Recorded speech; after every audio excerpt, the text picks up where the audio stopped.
Salut à tous, chez Rome, c'est le podcast qui répond à vos questions autour de l'entraînement et de la nutrition. Je m'appelle Romain, je suis coach et préparateur physique depuis 2017 et plus que d'être dans la mouvance du toujours plus, notamment à travers les réseaux sociaux, je me considère plus comme un artisan, un coach de proximité. Avec moi, pas de fioritures, pas de faux semblants, je parle ici comme je vous parle en vrai, le plus proche possible de vous et du quotidien. Les problématiques que vous rencontrez, moi je les ai toutes eues. Comme 99% des gens, je fais partie des personnes qui ne sont pas spécialement douées à la base. Mais peu importe, au contraire. C'est ce qui me permet aujourd'hui d'avoir la pédagogie et les réponses aux questions que vous vous posez. Alors bienvenue chez moi, bienvenue chez Rome.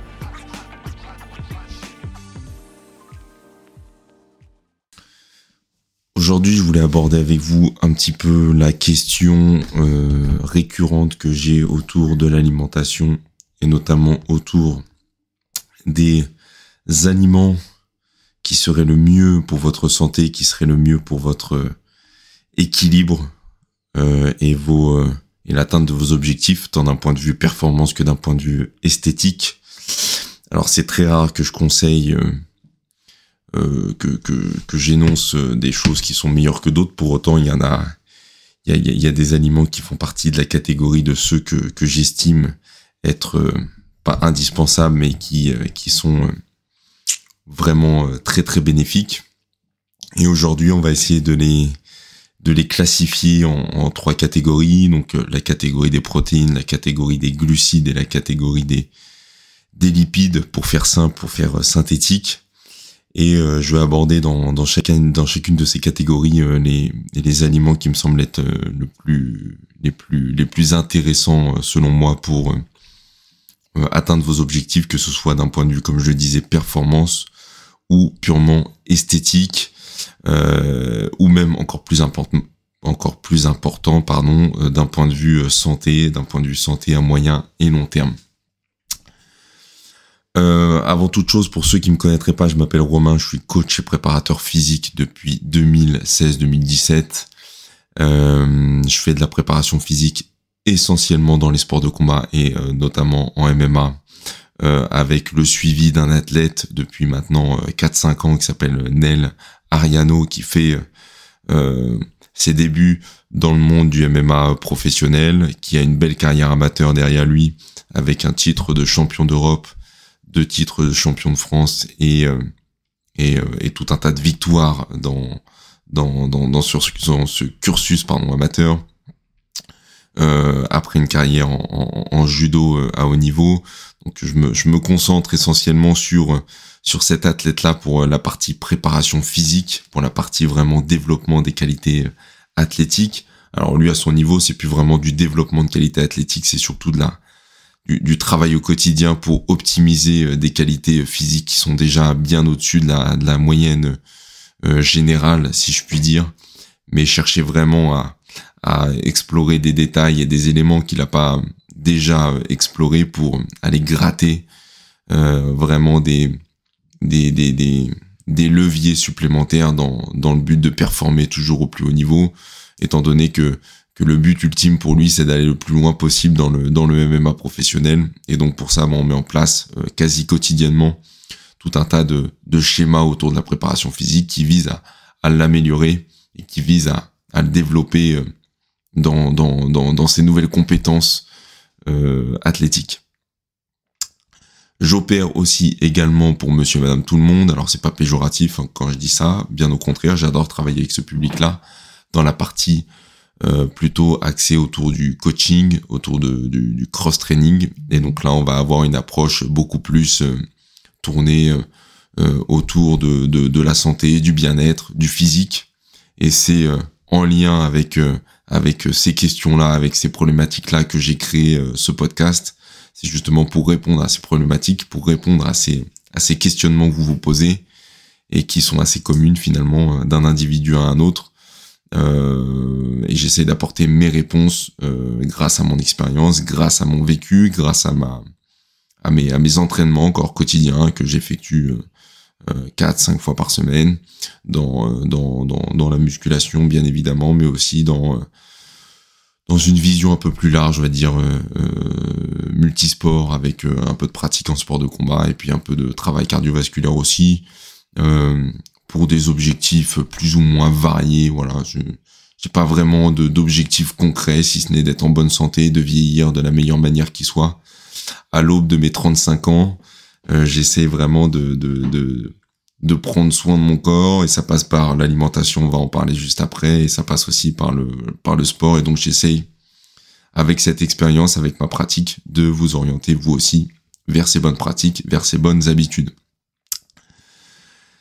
Alors, les aliments que je conseille très régulièrement, on va commencer avec la partie protéines, et notamment l'aliment numéro 1 que je conseille dans 99% des cas, ce sont les œufs. Les œufs, c'est vraiment l'aliment parfait selon moi en termes de qualité nutritionnelle, en termes de qualité de protéines. Faut savoir que l'assimilation des protéines ne se valent pas toutes de la même manière. On a des protéines qui sont hautement assimilables, on en a d'autres qui sont moins assimilables.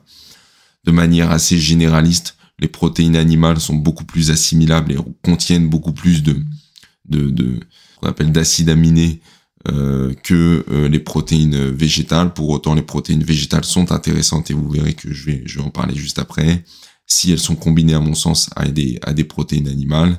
Mais les œufs, font partie vraiment de ces protéines qui sont biodisponibles, qui sont vraiment très assimilables, quasiment à 100%. Alors pas à 100% bien évidemment, mais à 95, 96, 97%. Sont vraiment très très qualitatives et vont vraiment aider dans la synthèse protéique, la construction musculaire, dans la construction de vos structures. Et donc l'œuf en fait vraiment partie de la catégorie des aliments très très très très très intéressants à ce niveau-là. On a une protéine qui est donc très assimilable. On a un aliment qui est aussi relativement économique comparativement à de la viande ou à du poisson. Si possible de bonne qualité, l'œuf est quand même relativement économique. On parle de 30 à 50 centimes pour un œuf bio, label rouge ou avec le label bleu blanc cœur, ce que je conseille le plus souvent possible. On évite bien sûr les œufs de mauvaise qualité qu'on achète en paquet de 30 qui sont le fruit de poules qui n'ont pas vu le moindre rayon de soleil durant toute leur vie. On essaie vraiment de s'orienter vers des œufs de qualité, et ces œufs-là sont vraiment relativement économiques en termes de rapport qualité-prix par rapport à ce qu'on peut retrouver avec de la viande, qui va être beaucoup plus cher, et pareil pour le poisson. Donc les œufs font partie vraiment des aliments que je conseille très régulièrement et qui sont vraiment de choix dans la partie protéines. Pareil, le fait de consommer très régulièrement des œufs aurait tendance à améliorer votre sensibilité à l'insuline, donc à entre guillemets prévenir d'un potentiel diabète de type 2 dans les années à venir. On a, comme je le disais, un aliment qui est notamment pour le jaune. On se pose souvent la question de savoir s'il faut manger le jaune par rapport au cholestérol. Voilà, moi je mange, petit retour d'expérience, moi je mange depuis pas moins de 10 ans entre 6 et 10 œufs par jour. J'ai aucun problème, je me sens très bien. Je consomme toujours des œufs de très bonne qualité, comme je l'énonçais avant. Et au niveau du cholestérol, il n'y a aucun problème, étant donné que le cholestérol sanguin est différent du cholestérol que vous pouvez retrouver dans le jaune d'œuf. Je pense que le cholestérol que vous pouvez avoir dans vos artères, hein, pour caricaturer un petit peu le propos, ne survient pas de la consommation d'œufs à outrance, survient plutôt de la consommation d'autres produits qui n'est pas forcément très bon pour votre santé. Donc les œufs, ça fait vraiment partie des aliments que je conseille très régulièrement pour la partie protéine. Pareil pour la partie protéine, toujours un autre type d'aliment que je conseille très très très souvent, ce sont les petits poissons. Donc tout ce qui va être sardines, tout ce qui va être maquereau, tout ce qui va être anchois, qui vont être riches en oméga 3, qui vont rebalancer un petit peu le ratio un peu défavorable qu'on a dans notre alimentation moderne autour de la balance oméga 6, oméga 3. On devrait avoir un ratio qui devrait être aux alentours de de 2 à 5 pour 1 en fonction de ce qu'on peut lire dans la littérature. On est plus sur un ratio qui va de 15 à 20 pour 1 en faveur des oméga 6. Donc une alimentation trop hautement dosée en oméga 6, de par l'industrie agroalimentaire qui favorise ce déséquilibre entre les oméga 3 et les oméga 6. Donc manger des oméga 3, si possible de nature marine, va permettre de rééquilibrer à minima ce ratio. Alors quel est le problème? C'est quand on a une alimentation qui est trop riche en oméga 6, on va rentrer dans un corps qui va être dans une structure pro-inflammatoire, et on veut éviter ça le plus possible. Non pas que les oméga 6 soient néfastes, c'est tout simplement le fait qu'on en mange trop qui va induire un état pro-inflammatoire, et donc le fait de manger des oméga 3 pour rebalancer un petit peu cette balance défavorable va nous permettre de sortir de ce schéma inflammatoire. Et donc ça passe par la consommation de petits poissons. Alors on pourrait imaginer que en mangeant du saumon ou des gros poissons gras riches en oméga 3 qu'on appliquerait finalement une bonne méthode. Que nenni, aujourd'hui les gros poissons tels que le saumon sont déjà soumis à des schémas d'élevage douteux et se retrouvent avec des taux de métaux lourds assez ahurissants, ce qui en font des poissons qui sont finalement pas très très sains à la consommation. Donc si vous avez l'idée d'en manger très régulièrement en pensant que vous faites une bonne action tant pour la planète que pour votre corps, c'est une fausse bonne idée. J'oriente souvent les gens plus vers justement la consommation de petits poissons qui sont beaucoup moins riches en métaux lourds, qui sont plus économiques aussi, encore une fois, et qui sont finalement plus bénéfiques sur le moyen et long terme pour votre santé. Donc ça, c'est le deuxième aliment que je conseille souvent pour la partie protéines. Le troisième, j'en parlais un petit peu déjà avant, la viande de qualité si possible, donc que ce soit du bœuf, du poulet, du porc. Moi, je fais pas partie des gens qui ne conseillent pas forcément de manger du porc pour ceux qui en consomment, étant donné que le porc, c'est comme toutes les viandes, hein. On se retrouve avec des viandes qui sont très bas de gamme, parce que le porc, c'est vraiment une viande très accessible, qui est beaucoup moins chère que le bœuf ou que même certaines volailles. Pour autant, je pense qu'on peut retrouver des morceaux de porc qui sont très qualitatifs, qui sont peut-être moins gras que certains morceaux, comme on peut le voir aussi dans le bœuf ou dans le poulet. Donc c'est à mon sens quand même hyper intéressant de pouvoir manger ce type de viande, à condition bien sûr de manger de la viande de qualité, si possible de savoir d'où elle vient, d'où elle provient, de quelle source entre guillemets la viande provient. Si possible de chez le boucher, en connaissant votre boucher, en connaissant un peu les mécanismes d'approvisionnement. Si vous êtes, comme la plupart d'entre nous, en train d'acheter votre viande dans les supermarchés, essayez de vous référer à des labels plutôt, sécurisants, comme les labels rouges, comme les labels bleu blanc cœur, encore une fois, comme on peut retrouver dans les œufs, qui vont vous garantir,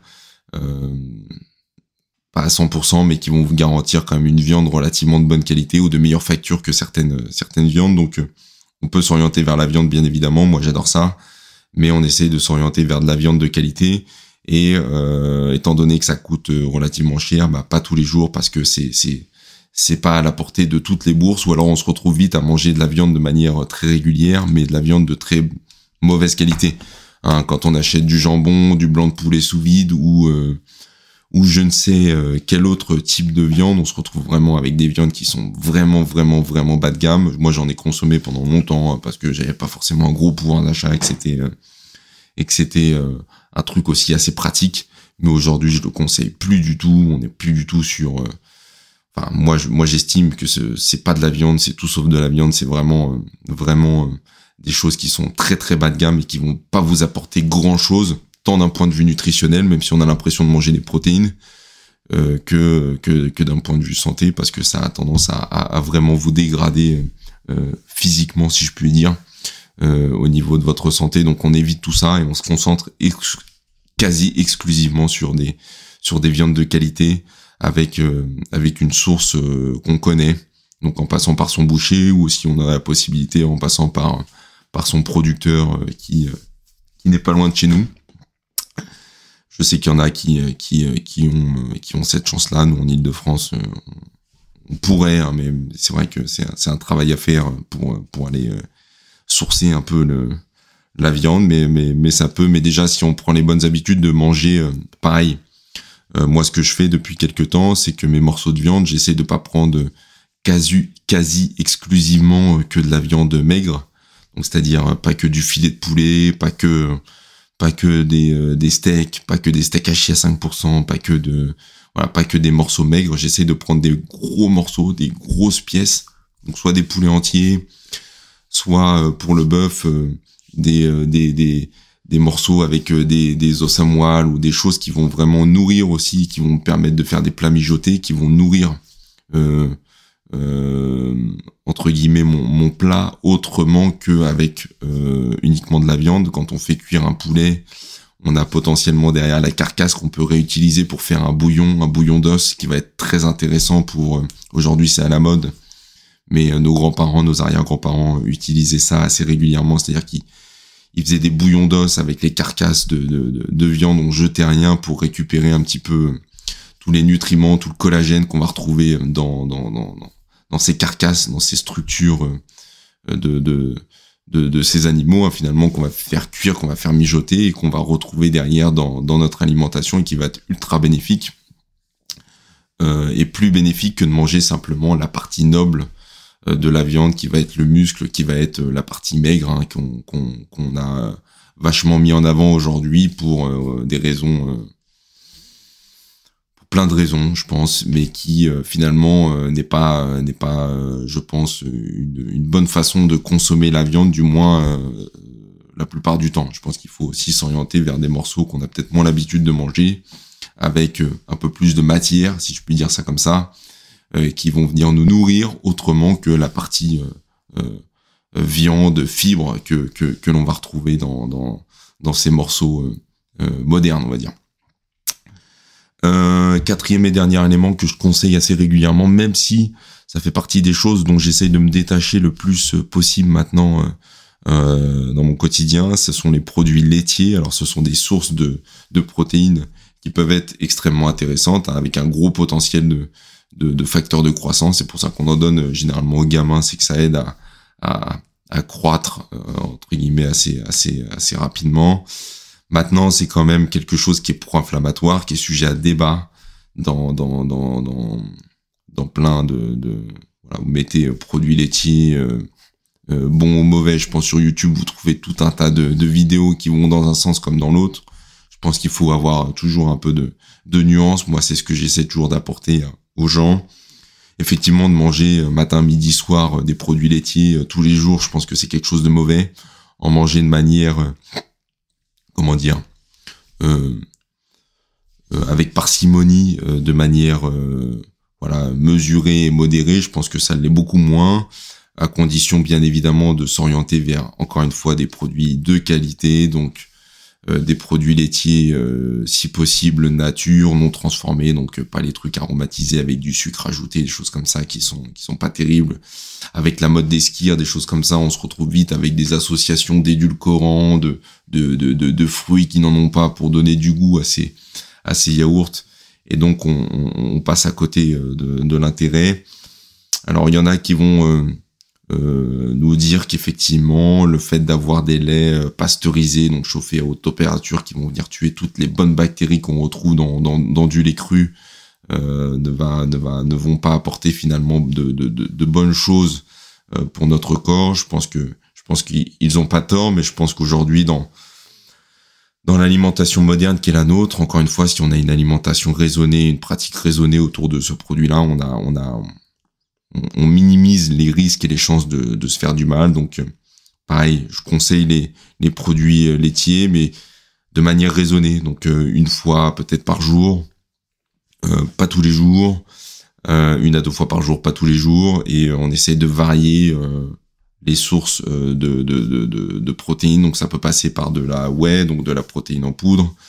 Ça peut passer par des fromages, si possible de qualité, et les fromages vont être très intéressants quand on les consomme le matin, étant donné que le matin on est plus sujet, je pense, à manger gras que à manger sucré. C'est même pas je pense, c'est sûr, pour la sécrétion d'insuline qui va en découler. Donc en mangeant plus gras que sucré, on va avoir une charge glycémique moins importante, et on va se retrouver avec des pics de glycémie moins importants en mangeant par exemple du fromage le matin versus sa tartine de confiture.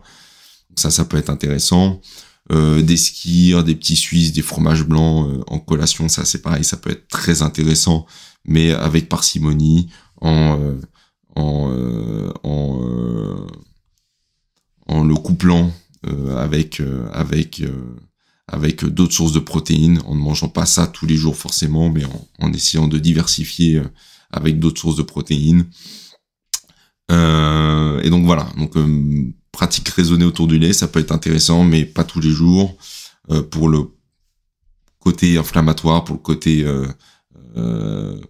très riche aussi de cet apport laitier. Donc on fait attention à ça. J'en ai parlé un petit peu là, ouais, donc la protéine en poudre, ça peut être intéressant aussi. Je le conseille pas de prime abord, parce que je pense que les gens ont tout intérêt déjà dans un premier temps à s'orienter vers une alimentation solide plus qu'une alimentation liquide. Pour autant, ça peut avoir un intérêt. Le plus gros intérêt, à mon sens, de la whey, des protéines en poudre. Moi, je consomme de la protéine végétale, pareil, pour me détacher le plus possible de la protéine laitière, donc que ce soit par l'alimentation solide ou par le biais de la whey. Ça peut avoir un intérêt de consommer de la whey, effectivement, parce qu'on a quelque chose de déshydraté qui est facile à transporter. Voilà, j'ai ma poudre, je mets de l'eau, tout de suite j'ai mon apport en protéines dans ma journée. Ça peut être extrêmement intéressant, d'autant plus que les gens mangent peu et trop peu, à mon sens, de protéines. J'en avais déjà parlé dans un épisode précédent. Les gens mangent trop peu de protéines dans la journée, donc ça peut être intéressant effectivement de manger de la whey, enfin de boire de la whey en l'occurrence. Donc il y a la whey, donc qui va être une source laitière de protéines en poudre, et puis il y a la protéine aussi végétale que moi je consomme, non pas parce que je suis végétarien ou vegan, mais parce que j'essaie, comme je le disais, de diversifier ma consommation de protéines. Donc je mange de la viande, je mange des œufs, je mange des sources de protéines animales dans la journée, et j'associe à ça de la protéine végétale pour essayer d'avoir un panel le plus large possible, et éviter de me cantonner à une seule source de protéines qui va être potentiellement peut-être inflammatoire. Moi, je digère, je le sens, je digère de moins en moins bien les ressources laitières, les sources alimentaires à base de lait. Donc ça, c'est une bonne alternative. Donc je ne peux que vous conseiller de vous orienter aussi potentiellement vers des protéines végétales de qualité. Moi, je consomme une protéine végétale de la marque qui s'appelle Superphysique, que je trouve hyper qualitative et que je trouve en plus de ça vraiment bonne. Donc je la consomme quotidiennement. Mais j'ai essayé tout un tas de protéines en poudre. J'ai essayé de la protéine de blanc d'œuf à une époque, c'était atroce. Ça moussait dès qu'on faisait le shake, on avait l'impression d'avoir des blancs en neige. J'ai consommé de la protéine de chanvre, on a l'impression de boire du gazon, c'est dégueulasse. La whey, bien sûr, mais moi j'aime pas trop le côté laiteux, et puis comme je le disais, je la digérais pas terrible, donc voilà, ça dépend vraiment de chacun. Et donc voilà, donc ça donne déjà des bonnes sources, des aliments que je conseille assez régulièrement pour la partie protéine. Donc les œufs, les petits poissons, notamment pour leur intérêt en source d'oméga 3, de la viande de qualité, en essayant d'élargir le plus possible le champ des possibles. Donc du bœuf, du porc, du poulet, de la volaille en tout genre. Moi, quand j'étais jeune, on mangeait du pigeon, j'adorais ça. Voilà, on essaie vraiment de diversifier. C'est vrai qu'on a tendance à se cantonner autour de un, deux ou trois types de viande. Voilà, bœuf, poulet ou porc.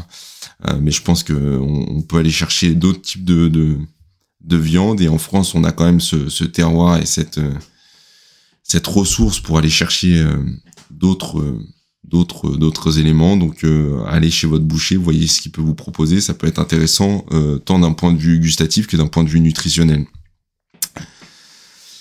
Pour la partie glucides, donc la partie qui va vous fournir le plus de votre énergie au quotidien, hein, c'est vraiment cette partie qui vous aide à tenir, qui vous aide à performer, hein, qui va vraiment être disponible pour vous fournir de l'énergie dans la journée. Voilà, la partie glucides qu'on appelle aussi les sucres dans le sens, j'allais dire vulgaire du terme, mais dans le sens brut du terme. On se doit bien évidemment de manger des fruits et des légumes, et notamment des légumes. On dit souvent que les fruits, ce sont des légumes en moins bien. Je pense que votre consommation de végétaux doit être extrêmement importante au sein de la journée. Pareil, un peu comme les protéines, les gens ne mangent pas suffisamment de végétaux. Quand je vois les plats des gens au quotidien, et les pauvres petits portions de légumes qu'ils mangent, ça me fait un peu de la peine. Moi, je conçois pas un repas, notamment sur le midi et sur le soir. Le matin, ça peut se discuter parce que voilà, c'est un peu compliqué pour la plupart des gens déjà de manger le matin. Il faut qu'ils retrouvent cette habitude, mais encore plus de manger des légumes. Mais au moins sur les repas du midi et du soir, c'est essentiel d'avoir une portion de légumes qui est au moins aussi grande que votre portion de féculents, pour que tout le monde comprenne. Au moins aussi grande, et moi j'aurais tendance à dire même plus grande, pour plusieurs raisons. Donc effectivement, réduire un peu l'acidité de votre repas. Quand on mange de la viande, des féculents, en gros, on a un repas qui est relativement acide pour notre corps, qu'on appelle... merde, j'ai perdu le terme. Bref, qui est acide pour votre corps, et le fait de manger des légumes et des fruits, mais principalement des légumes, va avoir ce côté basifiant, donc l'inverse de l'acidité, qui va venir équilibrer un peu la balance, ce qu'on appelle acido-basique de votre repas et de votre alimentation. Donc le fait de manger des végétaux, des légumes, va venir réguler cette balance-là. D'un point de vue vitamines, d'un point de vue minéraux, c'est extrêmement intéressant aussi, même si les légumes sont très très appauvris aujourd'hui en termes de minéraux et de vitamines. Il reste quand même très intéressant de manger des légumes pour cette raison-là. Moi, je pense que ça serait une erreur de s'en passer. Il y en a il y a des modes aujourd'hui de personnes qui sont carnivores, qui mangent pas spécialement de légumes parce que les fibres leur causent des désagréments intestinaux, etc. Pourquoi pas? Moi, je reste quand même dans l'école des gens qui estiment que de manger des végétaux, de manger des choses fournies par Dame Nature d'un point de vue plante et d'un point de vue végétaux, ça reste quand même indispensable. Donc je pense que moi j'imagine pas une diète sans cet élément-là. Ça me semble être indispensable pour être en bonne santé. Donc des légumes et des fruits. Hein, pareil pour les fruits, donc les mêmes caractéristiques. Attention aux fruits, n'en mangez pas trop, n'excédez pas 3, 4, 5 fruits par jour, parce que c'est riche en glucose, c'est riche en fructose. Pareil, les fruits, on les mange, on les boit pas, d'accord? Parce que le fait de mastiquer, le fait de croquer dans ces fruits va vous permettre d'assimiler aussi les fibres qui vont être intéressantes pour limiter l'impact glycémique. J'en parle souvent, mais c'est vraiment quelque chose qui va être ultra important pour votre santé à long terme. Donc mangez les fruits, ne les buvez pas, parce que sinon vous allez juste avoir de l'eau et du sucre. Hein. Je caricature un petit peu, mais pas tellement. Et surtout, on associe toujours ces fruits à une source de protéines et une source de lipides pour avoir un repas complet. On ne mange pas des fruits tout seul en plein milieu de la journée, parce que sinon on risque d'avoir une surcharge pareil glycémique à un moment donné. Alors on me dit ouais, mais si c'est qu'une pomme ça va, ouais, mais qu'une pomme ce n'est qu'une source de glucides, et qu'une source de glucides sur un repas va forcément amener une variation de votre taux de sucre dans le sang à un moment donné, et va créer des mécanismes d'adaptation qui vont pas être favorables. Donc on essaye toujours de lisser ça sur le plus possible tout au long de la journée pour éviter les pics de glycémie et les réactions en chaîne que ça peut appliquer. Bien évidemment, les légumes et les fruits bio si possible, mais surtout de saison. On évite les fraises en hiver, les tomates en hiver, les trucs complètement ubuesques qui n'ont pas de sens, les fruits qui viennent les fruits et les légumes qui viennent de je ne sais où, qui n'ont aucun goût et qui sont complètement dénutris, encore plus que ceux qu'on peut retrouver dans le commerce. Donc on évite bien évidemment ça et on consomme de saison, bio. Et voilà, encore une fois, c'est ce que je conseille aux gens, c'est ce que je dis toujours aux gens. Donc là, je retransmets ce que j'échange avec les gens au quotidien. Je ne vous vends pas du rêve, je transmets juste ce que j'ai l'habitude de dire. Pour la partie féculent, moi ce que je conseille souvent, donc on est toujours dans le cadre des glucides, le riz, à mon sens, c'est mieux que les pâtes.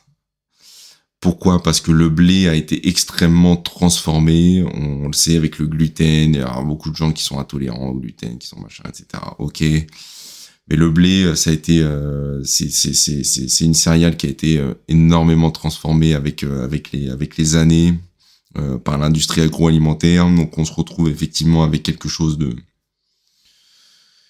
qui a été complètement modifié par l'homme. Le riz, ça reste quand même quelque chose de plus brut.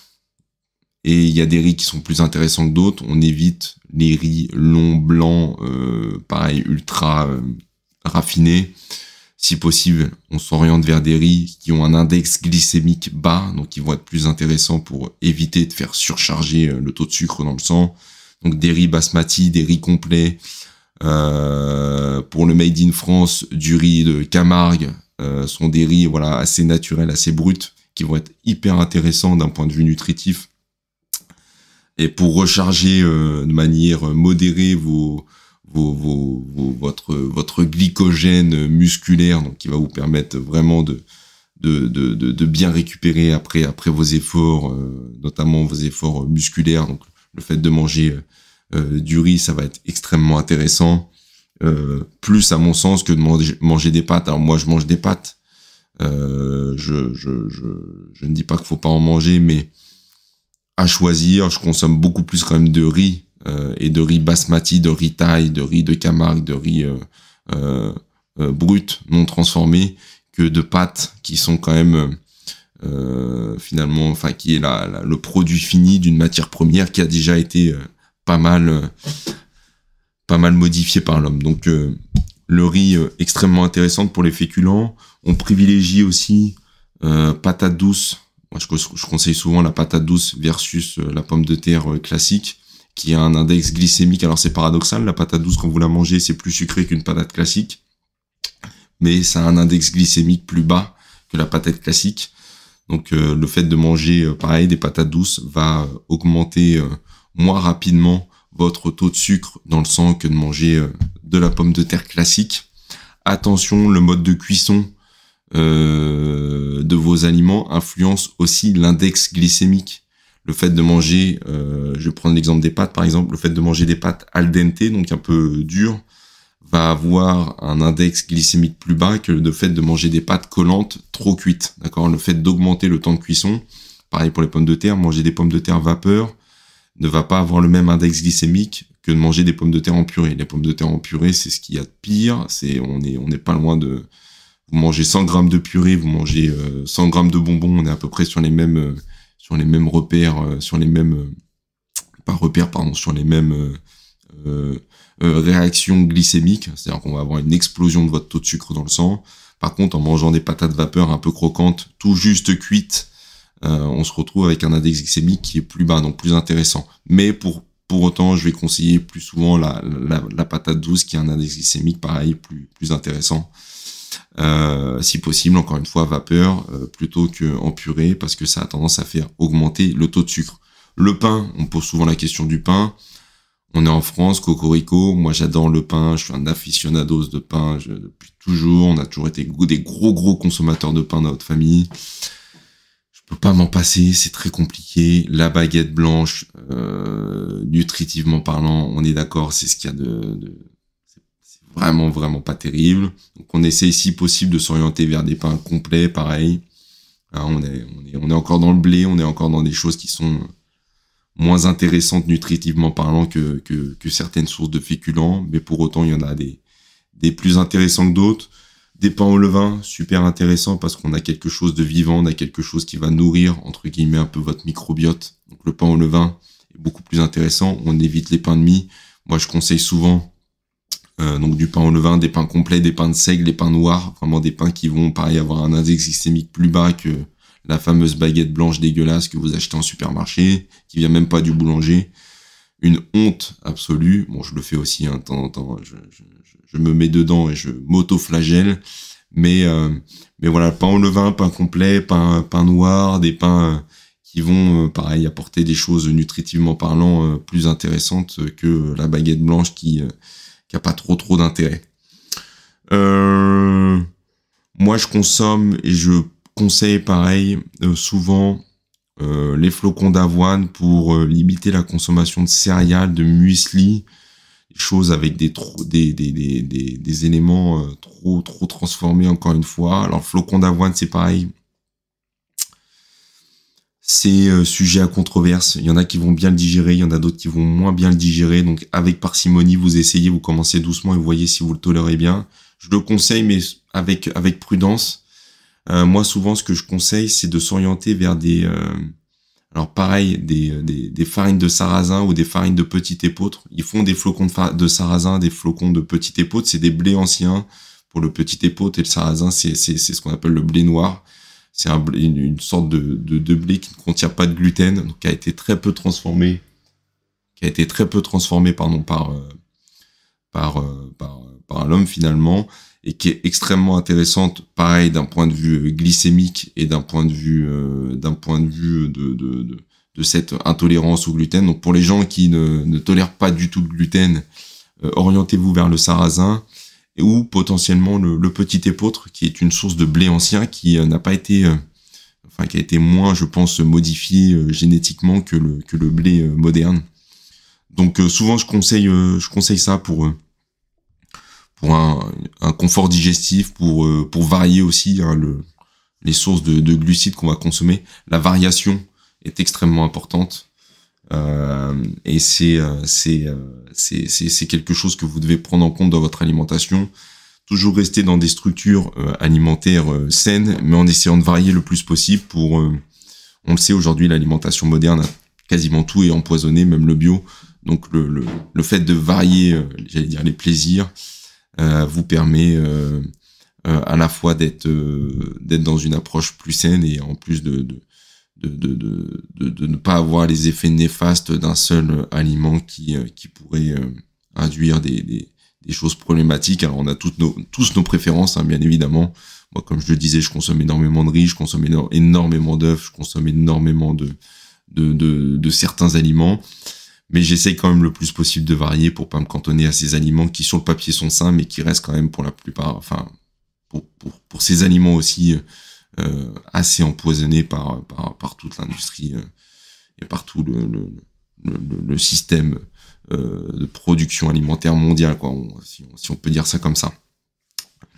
Pareil, j'aurais pu le mettre dans la catégorie des protéines, mais tout ce qui est légumineuse, lentilles, pois, haricots,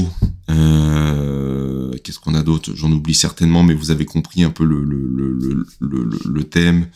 C'est extrêmement intéressant parce que pareil, on a un index glycémique qui est très bas. On se retrouve à mi-chemin entre des féculents et des légumes. Selon moi, c'est comme ça que je le vois. On a une source de protéines qui est assez dense. Pour les végétariens ou les véganes, hein, le fait de manger des légumineuses va permettre d'augmenter assez drastiquement la quantité de protéines qu'ils vont manger dans la journée. C'est leur ressource principale de protéines. On le voit aujourd'hui d'ailleurs, ils font beaucoup de marketing autour de ces aliments-là pour faire des dérivés de pâtes, des dérivés des espèces de viande transformée pour dire voilà, on a quelque chose de protéiné mais qui reste végétal. Moi je suis pas fan encore une fois de ces trucs très transformés, je les conseille souvent dans leur version la plus brute possible, donc lentilles, haricots, pois, pour les plus comment dire, pour le plus souvent que de ce que je conseille, pardon. Je cherche mes mots. Et donc voilà, c'est des choses que je conseille assez régulièrement dans la partie glucidique, mais que je pourrais conseiller aussi en fonction de certains profils dans la partie protéines. Je pense qu'on a fait le tour, j'ai rien oublié pour la partie glucides. Je vais terminer mon propos avec la partie lipides. Alors ça me fait penser pareil, tout ça, tous ces conseils au niveau de l'alimentation font partie bien évidemment d'une vision que vous devez avoir autour de votre entraînement. Hein, on entend souvent que c'est 80% alimentation, 20% entraînement. C'est à mon sens pas très vrai. Si vous voulez des résultats, il va falloir que vous vous impliquiez à 100% dans l'alimentation, à 100% dans l'entraînement. Il y a que comme ça que ça marche. Tout ce qui est fait à peu près va vous donner des résultats à peu près. Il faut vraiment que vous vous investissiez tant sur l'alimentation que sur l'entraînement. Et c'est en vous concentrant sur ces éléments-là, sur ces produits-là, et peut-être d'autres, on pourra en discuter, que vous allez véritablement amener des changements positifs sur votre physiologie, sur votre santé, sur vos performances. Donc c'est extrêmement intéressant et important de vous impliquer à 100% dans ces changements. Et pour ça, petit instant publicité, je peux vous accompagner bien évidemment, que ce soit en coaching particulier en présentiel ou en coaching à distance, notamment grâce à une application qui s'appelle True Coach, sur laquelle je programme vos séances d'entraînement tous les dimanches. Donc là j'enregistre, on est dimanche. J'ai fait les séances pour mes élèves que je suis à distance pour la semaine qui arrive, et je le fais toutes les semaines. Et j'ai un échange avec eux quasi quotidiennement sur leur entraînement, et bien évidemment en lien avec cet épisode sur la nutrition au quotidien. Donc ils m'envoient en photo tout ce qu'ils mangent sur WhatsApp, et j'en fais des retours, et je les oriente de manière plus personnalisée et de manière plus précise que ce que je peux faire ici à travers ce podcast, grâce à ce suivi personnalisé, cet accompagnement à distance que vous pouvez retrouver sur mon site mrcoaching.fr. Pareil pour le coaching particulier, donc si vous avez des besoins, que ce soit en présentiel pour de la perte de poids, de la prise de muscle, de la recomposition corporelle, la gestion de douleurs, de déséquilibre musculaire, ostéo-articulaire, c'est là-bas que ça se passe, où vous pouvez me contacter bien évidemment directement sur Instagram à mr.coaching ou coaching.mr d'ailleurs, je sais plus comment j'ai nommé mon Instagram, ou directement en réponse à cet épisode en commentaire.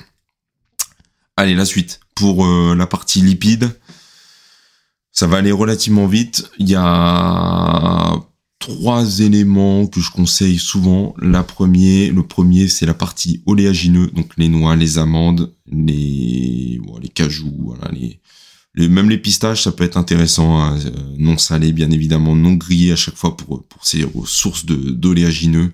Extrêmement intéressant. On a des acides gras ce qu'on appelle les bons gras, qui vont vraiment vous fournir de l'énergie et qui vont vous apporter d'un point de vue lipidique de la qualité. Donc moi je les mange encore une fois pour relier avec le propos de tout à l'heure sur le petit déjeuner, je les mange principalement le matin parce que j'essaye de moins manger de sources de glucides le matin et de me concentrer un peu plus sur des sources lipidiques. Donc je vais essayer d'en manger le matin. Donc une portion de 20 à 30 noix, amandes, noix de cajou, pistaches, voilà, peu importe ce que j'ai sous la main.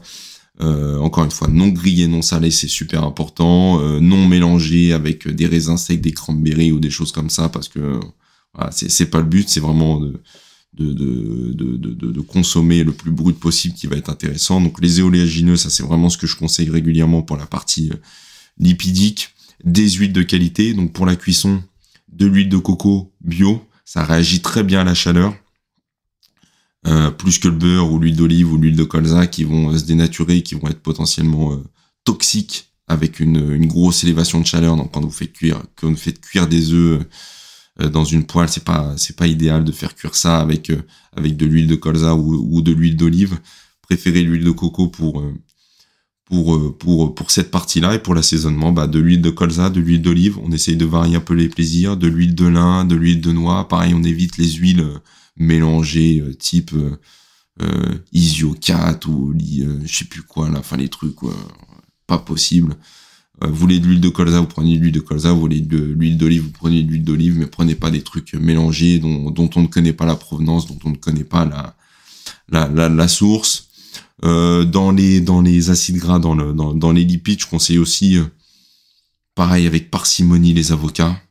Les avocats, on est sur un truc très tendance, très healthy, mais comme les trucs très tendance, très healthy, je m'en méfie toujours un petit peu parce que du coup on a besoin de beaucoup d'avocats et j'ai cru comprendre que pour faire un avocat, il fallait avoir une consommation d'eau de flotte assez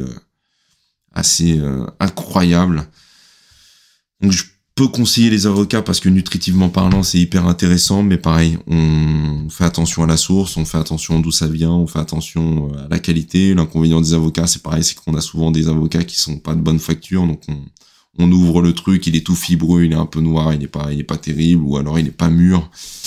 Donc on essaie de faire attention à ça. On peut en manger, pareil, moi j'en mange, mais vraiment avec parcimonie, même si d'un point de vue nutritionnel je trouve ça intéressant.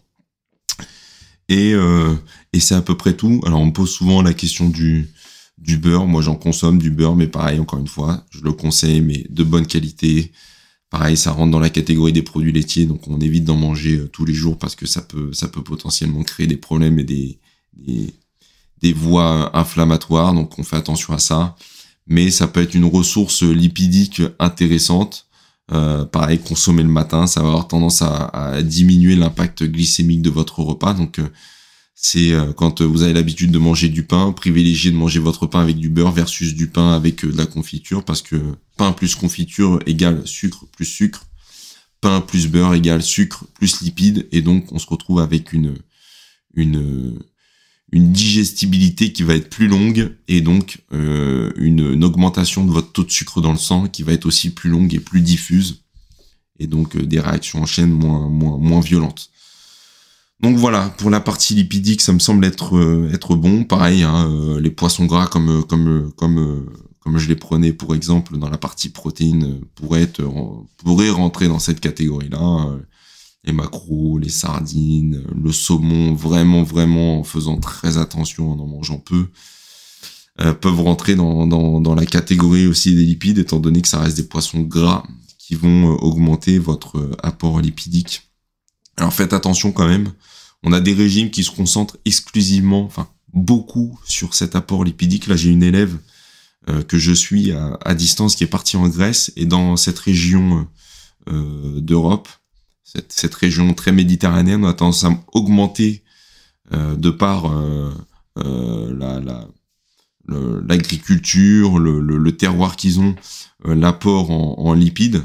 Là-bas, pareil, les olives, ah oui, c'est vrai, les olives, c'est une source de lipides hyper intéressante. Le cacao aussi, je vous conseille souvent le cacao. Alors faites attention aux sources de chocolat, pas des chocolats au lait tout pourraves, voilà, des chocolats noirs à 80% minimum, c'est très intéressant aussi pour la partie lipidique, ça je le conseille assez souvent. Et donc pour en revenir à mes propos, en Grèce, en Italie, enfin dans le sud de l'Italie, voilà, dans ces régions-là, on a ce qu'on appelle plutôt le régime méditerranéen, le régime crétois, qui va être concentré exclusivement justement sur ces petits poissons, sur de l'huile d'olive, sur des sources de protéines et des sources de lipides assez riches nutritivement parlant, en diminuant l'apport en glucides.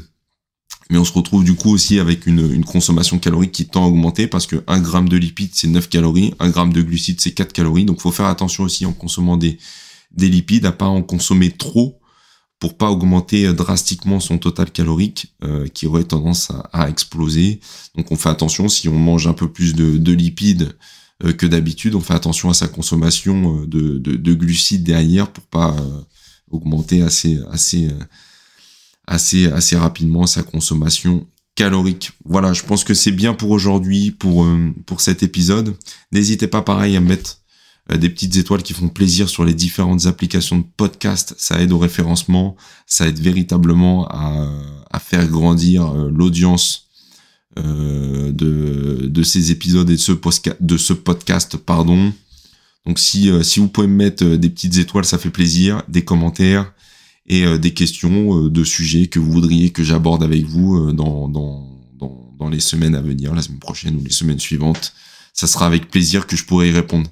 Allez, je vous souhaite un bon entraînement, une bonne nutrition surtout, le plus possible de France, sourcée, bio, de terroir. Et je vous dis à la semaine prochaine. Ciao, ciao.